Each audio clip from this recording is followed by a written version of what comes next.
talking, if there's ever been a lyric that's needed to be more true in our lives today, it is that one. Matt Maher, the artist, but an ancient hymn text, and very, very true. Lord, I need you every hour, every day.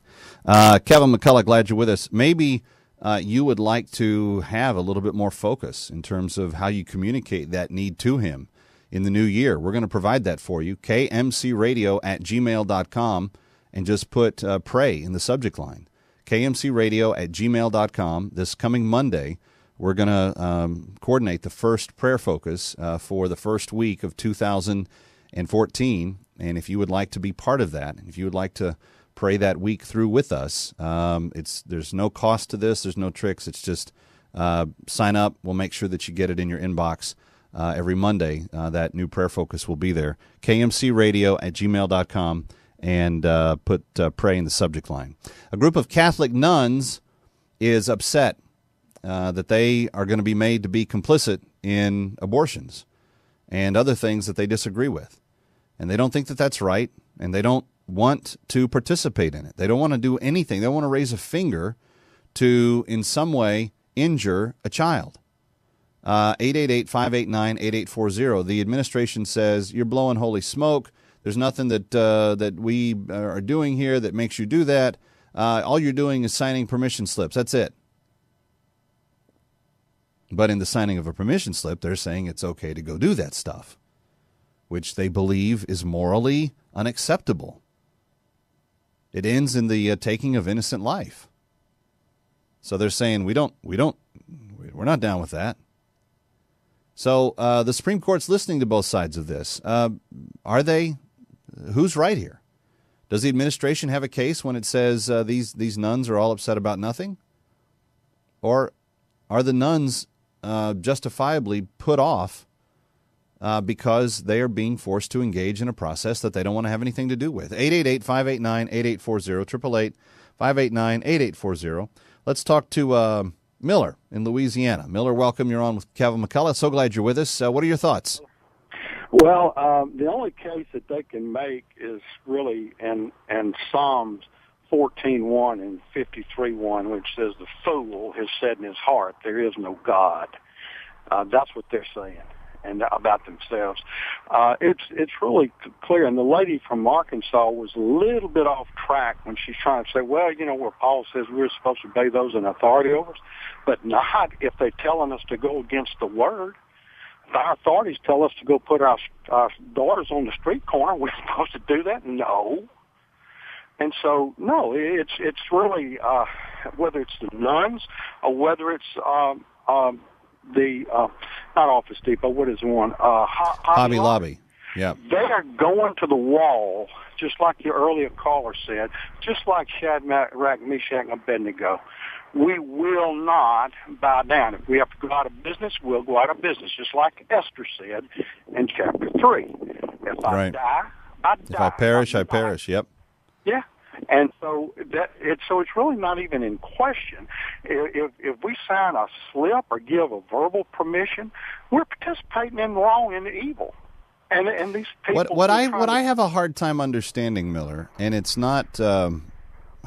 I think it's a fair observation, is how the president's side of this debate is so oblivious, because they keep making this same argument. We're not forcing people to do stuff that they don't want to do. But they keep drawing this artificial line that nobody on the religious liberties side of the debate says is okay. Like, everybody recognizes the line as the dividing line, saying, no, you're forcing us to cross over and to participate. And they're saying, no, we're not. Well, I keep trying to come up with an illustration where if you had to put it back on them, and they didn't want to do something. I haven't come up with the right illustration yet, but would they be okay if everything was in reverse? And I don't think they would. I think they would say, no, that's a dividing line. We're not going across there. But you see, they're not interested in the truth. And there's General Honore said after Katrina, they're stuck on stupid. they don't care. They're not interested in the truth.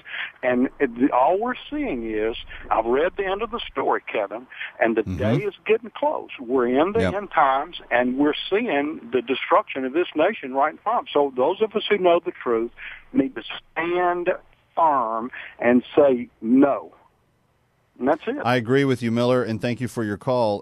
We say it every day on this broadcast. This is how we have to live life. We have to obliterate the confusion, we have to amplify truth, and we have to pursue clarity. That's the 3 steps to a life well lived in this day and age. Obliterate the confusion, amplify truth, pursue clarity. If you're not doing those things, you're not going to come to any sort of real purposeful way of living for yourself at all. But you're also going to contribute to the problem. Obliterate the confusion, amplify truth, pursue clarity. Encourage that in others. When you have conversations with people about this, bring up these nuns. Well, wait a second. I know that you're all in favor of, giving everybody anything that they ask for, but listen, what you're actually doing here is, did you know that you're forcing people to participate in child killing that strongly say that it is something that is sinful, that God does not abide this? But you're forcing them to participate in it. And I think that Paul is a little bit right, too. I mean, I think that she was a little confused about the roles that everybody plays, but I also think that she's right from this perspective. The general mentality of America is sometimes you just got to do stuff you don't want to do. In fact, there was a judge, I'm trying to remember which case it was involved in, but he said not long ago, that's just the price of being a good citizen. Violating your conscience. Okay, so maybe we're not supposed to be good citizens anymore. I mean, if being a good citizen means we participate in the killing of our youngest and most vulnerable and most innocent, I don't know that I want to be a citizen of that environment. 888-589-8840, 888-589-8840. Let's talk to Emilio, who's calling from Texas. Hi, Emilio. Welcome. You're on with Calvin McCullough. So glad you're here. Hey, Kevin. How you been doing? Very well, sir. Happy New Year to you. Happy New Year to you, and I wish you were enjoying this Texas weather. It's blizzary up here. Just a mountain full of blizzary. We have 57 and bright sunshine. Okay, that's enough. You can take that sunshine and do something else with it. Okay. What's your thought on the topic of the day? I'm totally against what the government's doing. I mean, not just to the nuns, but everybody else, forcing their issue on everybody else as far as abortion. I was thinking about what you said a while ago about the Tower of Babylon. Mm-hmm. We're pretty close to that God might come down and our own curse, is going to be upon us. What if, just to ponder, what if he were to say, okay, well, this world doesn't deserve no more angels, no more babies, and no more children? Where would we be then? I mean, it's something to think about. If he could take and change their language and nobody understand each other, right, what would the world be without any babies? Well, and it doesn't take an act of God to make that happen, Emilio. And that's what's happening right now. And that's what I was going to get to. And that end of the time, every knee shall bend. Yeah, no, you're absolutely right. Thank you for the call, and a Happy New Year to you again. No, you're absolutely right, and that's a curse that's being played out right now. Let me explain how. In the African American communities of North America, at this present day and time, right now, this moment in time, 7 out of every 10 pregnancies are occurring between people that are not married. In the African American community, of 7 of 10 of every one of those pregnancies. So you have 70% of the pregnancies that are happening out of all of the pregnancies in the African American community that are occurring between illegitimate, non-married people. 7 of every 10 of those illegitimate pregnancies end in abortion.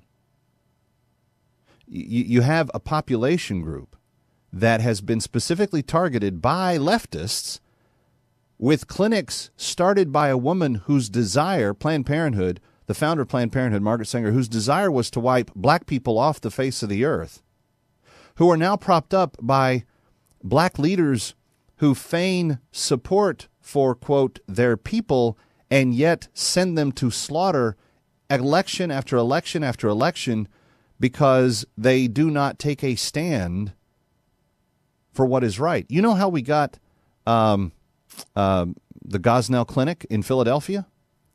Jesse Jackson. The reason that Kermit Gosnell became Kermit Gosnell and was able to abort thousands, tens of thousands of black and inner city babies is because of Al Sharpton. It's because of the Democratic Party. It's because of the leftists in control that said from the beginning, we are not going to insert God's way of thinking about any of this.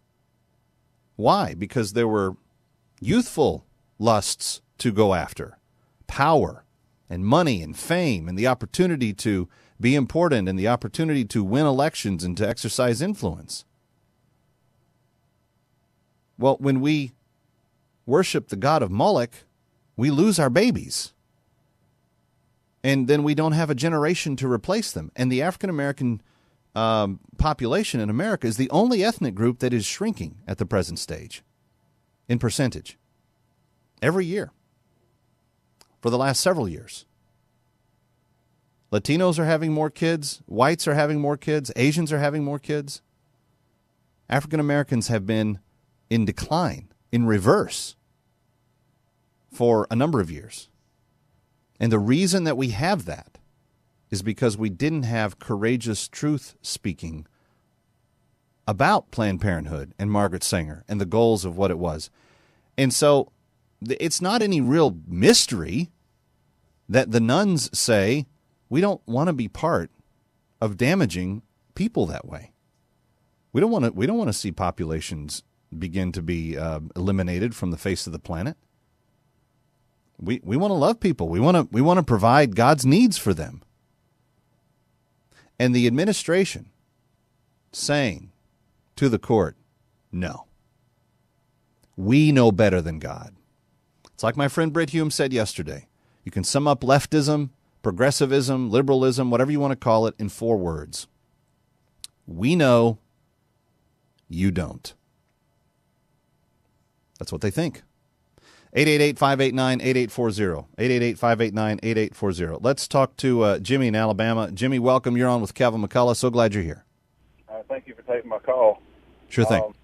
I'd like to say on the subject, Edmund Burke comments that for the triumph of evil is for good men to do nothing, but I'd like to interject that for good Christian men to do nothing or good Christian women to do nothing, our complacency is one of the reasons why our country's in a shape it's in. Yep. And this situation, this thing with abortion is close to my heart. Me and my wife tried for over 10 years to have children. We couldn't, and we finally adopted. We have a little boy, he's 9 now, and we've got a little girl we adopted last year. She's 17 months now, and for so many kids, I mean, people think about it this way: what if the child you're aborting is the one that could have found the cure for cancer?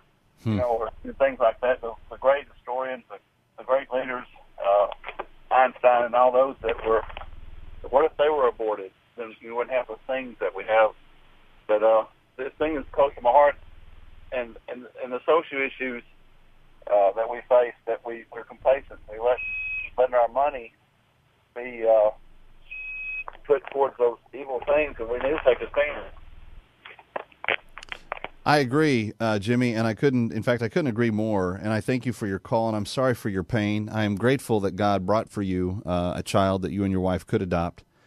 But let me go back to kind of the recurring theme of everything I've talked about since the new year has dawned upon us, and it is this. We can be very mad at the liberals and the progressives, and we can say you're arrogant, and it's okay to call what it is what it is. There's nothing wrong with that. But that's not going to be ultimately the solution of what is going to turn the situation around.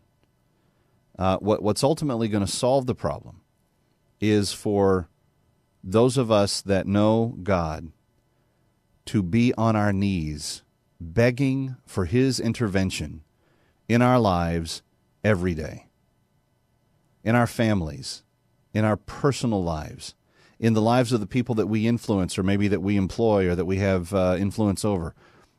In every way possible, we need to beg for God to intervene into our nation's affairs because we are far from him. So I hope you'll join us on Monday as we launch the first prayer focus for next week. We're going to give you a new theme every Monday. We're just going to say, okay, this is the prayer focus for this week for AFA Today, and we want you to take it and to pray it through as you spend time in other prayer endeavors. If you would like to have that hit your inbox every Monday, just send me your email address that you want that to go to kmcradio@gmail.com, kmcradio@gmail.com, and put pray in the subject line. That's all it'll take. And then on Monday, you're joining several hundred, if not several thousand people. They're going to be engaged in this process. Jim Cymbala is going to help us craft these focuses. We are hopeful that they are going to help you, and we pray that God will be honored and maybe take mercy on our nation as a result of a praying people coming to his kingdom's purposes. That's the goal anyway, we hope. My email address, kmcradio@gmail.com, kmcradio@gmail.com. Put pray in the subject line, and then get ready to pray with us starting Monday. 52 prayer focuses for the next year, and we start them on Monday, and we hope that you'll be praying them through with us every single day. If you missed anything, get to the website, afatoday.com. Brent will have the video clips up there if you want to go back and revisit any of this or forward it on to your social media, revisit the show, et cetera, et cetera. It's always helpful to do that. And we'll see you Monday here on American Family Radio Talk on AFA Today. I'm Kevin McCullough. Have a great weekend.